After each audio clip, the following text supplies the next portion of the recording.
6व्या राज्यस्तरीय आदिवासी धनगर साहित्य संमेलनाचे आयोजन यावर्षी नाशिक जिल्ह्यातल्या ऐतिहासिक चांदवड या ठिकाणी करण्यात आले। धनगर समाजाचे प्रश्न आणि त्यांच्या व्यथा मांडण्यासाठी हे व्यासपीठ निर्माण करण्यात आलं असून नेमकं कसं असणार आहे हे साहित्य संमेलन याविषयी आयोजकांशी बातचीत केले आमचे प्रतिनिधी नितीन बनसोडे यांनी। 6वं आदिवासी धनगर साहित्य संमेलन जे आहे ते नाशिक जिल्ह्यातल्या चांदवड येथे आयोजित करण्यात आलेलं आहे। माझ्यासोबत या साहित्य संमेलनाचे संस्थापक आहेत अभिमन्यू टकलेजी। मला सांगा कशा पद्धतीची ही रूपरेषा असणार आहे, कशा पद्धतीचं हे 6वं साहित्य संमेलन असणार? नमस्कार। या ठिकाणी आपलं जे काय 6वं आदिवासी धनगर साहित्य संमेलन आहे हे चांदवड जिल्हा नाशिक होळकरांची उपराजधानी या ठिकाणी आहे। कार्यक्रमाची रूपरेषा थोडक्यामध्ये पहिले ग्रंथदिंडी निघेल। ग्रंथदिंडी 2 तास चालेल, त्याच्यामध्ये वेगवेगळ्या प्रकारचे सांस्कृतिक रथ वगैरे कार्यक्रम असतील।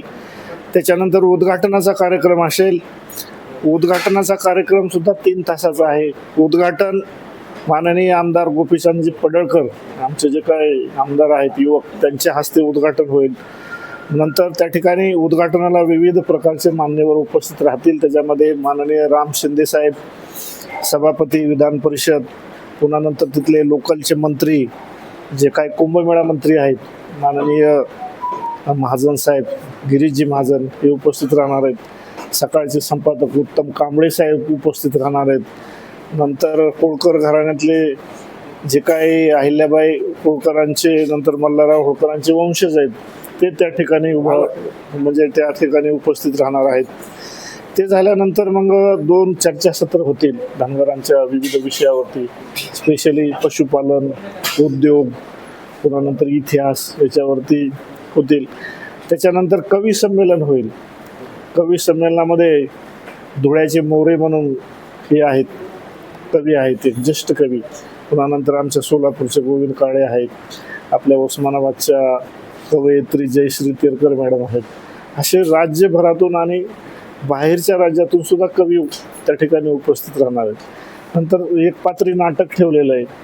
पुन्हा नंतर सांस्कृतिक कार्यक्रम आहे। नंतर कथाकथनाचा कार्यक्रम आहे पहिल्या दिवशी, आणि पहिला दिवस त्या दिवशी फुल कार्यक्रमाने ही झालेला असेल आणि पहिला दिवस संपेल म्हणजे समारोप आहे। दुसऱ्या दिवशी दिवसभर चर्चासत्र आहेत, सकाळी 10 ते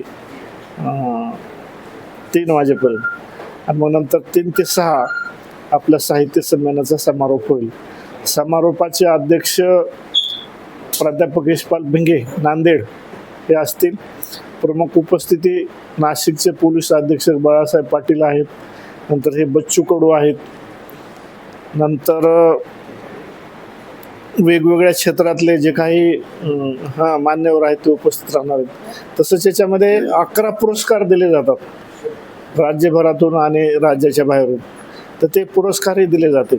तर अशा तऱ्हेने राज्यस्तरीय आणि पूर्ण देशातील वेगवेगळ्या प्रकारचे मान्यवर या ठिकाणी साहित्य संमेलनाला उपस्थित राहणार आहेत आणि 2 दिवस भरगच्च असा कार्यक्रम असेल। निश्चित स्वरूपात भरगच्च कार्यक्रमाची मेजबानी नाशिक जिल्ह्यामध्ये राहणार आहे।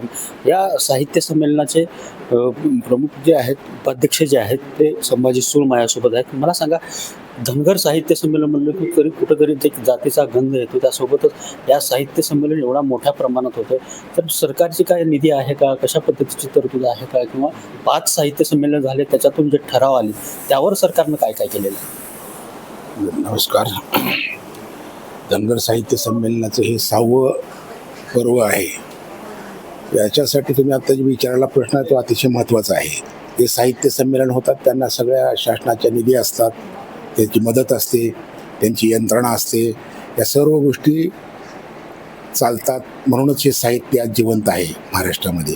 पण धनगर साहित्य संमेलन घेण्याचा मानस आम्ही ज्यावेळेस केला त्यावेळेस या साहित्य संमेलनाला कुठलंही शासनाचं मदत नाही, म्हणजे आम्ही आमच्या स्वबळावर आमच्या मागण्या मांडण्यासाठी एक वैयक्तिक व्यासपीठ डॉक्टर टकले साहेबांच्या माध्यमातून, त्यांच्या संकल्पनेतून एक निर्माण झालेलं आहे की आम्हाला जे न्याय मागत असेल तर त्या मोठ्या व्यासपीठावर ते जे शासन ज्यांना मदत करतं आणि ते साहित्य संमेलन होतात त्या स्टेजवर आम्हाला हार घालण्याला सुद्धा संधी नाही। एक वंचित समाज असल्यामुळे त्यांना जवळ सुद्धा घेत नाही कोणी। अशा अवस्थेमध्ये एक वाचा फोडण्यासाठी मग समाज हा दुबळा, या समाजाला जवळ कुणी करत नसल्यामुळं नाविलाजानं आम्हाला आमचं स्वतंत्र स्टेज निर्माण करण्याची गरज वाटली आणि त्या अनुषंगानं सर्व समाजाला एकत्र करून त्यांनी एक बैठक घेतली, आपल्या व्यथा सगळ्या मांडल्या आणि समाजाला सांगितलं की आपण आपलं स्टेज, आपलेच पैसे, आपलंच नियोजन आणि आपल्या मागण्या आपण मान्य करू त्या स्टेजवरून. त्या गेंड्याचं कातडं नेसलेल्या या शासनाला जर काही आमचं गंध वाटला तर काही प्रश्न सुटतील, काही सुटणार नाहीत, पण कुठंतरी आम्हाला आमचं हरवलेलं तर मागावं लागेल ना. त्या उद्देशानं हे निर्माण झालेलं व्यासपीठ आहे. आम्ही आमच्या परीनं जे शक्य आहे ते करतो. ज्यांना या दुबळा समाजाला मदत करण्यासाठी त्यांच्याकडेही काही परिणाम नाही, पण जे शक्य आहे ते करतोच आम्ही आणि करून ते 6वं अधिवेशनापर्यंत सक्सेस झालो. आणि या अधिवेशनाच्या माध्यमातून जे काही समाजाकडे आम्ही मागणी केली किंवा ज्या शासनाकडे आमच्या मागण्या केल्या त्यातल्या बऱ्याचशा अंशी 70% 80% आमच्या मागण्या शासनाने सुद्धा मान्य केलेल्या आहेत.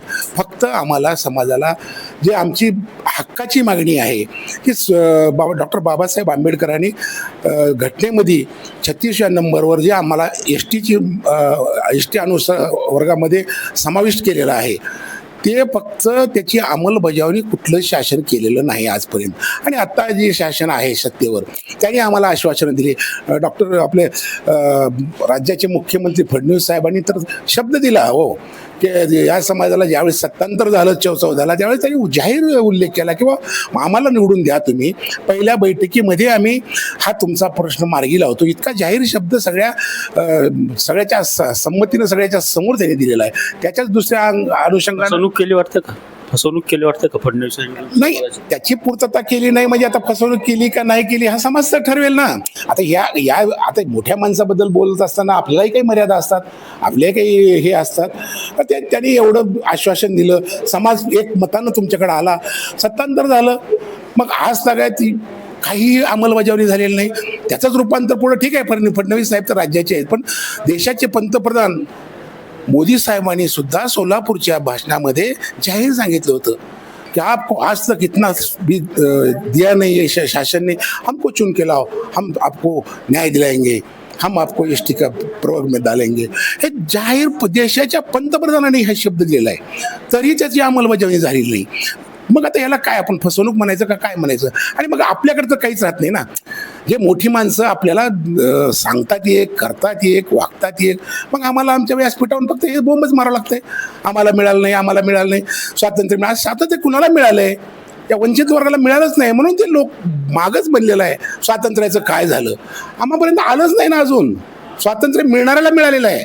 त्यांच्या घरामध्ये 6 खासदार, एकेकांच्या घरात 6 खासदार आहेत, पण एवढ्या मोठ्या 2 नंबरच्या समाज असताना सुद्धा एकही खासदार नाही. याच्या पलीकडे काय? मग स्वातंत्र्य कुणाला मिळालंय? ज्यांना मिळालंय त्यांना मिळालंय, आम्हाला तर अन्यायच झालेला आहे. आमच्यावर सतत वंचित आहोत, आमच्यावर वंचित असल्यामुळे अन्याय झालेला आहे. आणि या अन्यायाला वाचा फोडण्यासाठी एक एवढं स्टेज आहे.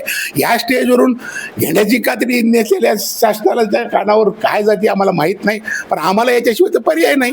म्हणून आम्ही आपल्या उपोषणाच्या माध्यमातून, साहित्याच्या माध्यमातून आम्ही आमची मागणी त्यांच्यापर्यंत जावी, कधीतरी त्यांनी आमच्यावर दयादृष्टी दाखवतील या अपेक्षेने आम्ही हे सातत्य निर्माण करतो. याच्या पलीकडं काय आमच्याकडं निश्चित स्वरूपात साहित्याच्या रूपानं जे ठराव आहेत, जे मागण्या आहेत, समाजाच्या मागण्या मान्य करून घेण्याचा हा प्रयत्न जो आहे तीही साहित्य संमेलन करत आहे. कॅमेरामॅन सुनील गवळीसह नितीन बनसोडे, एकमत डिजिटल, लातूर.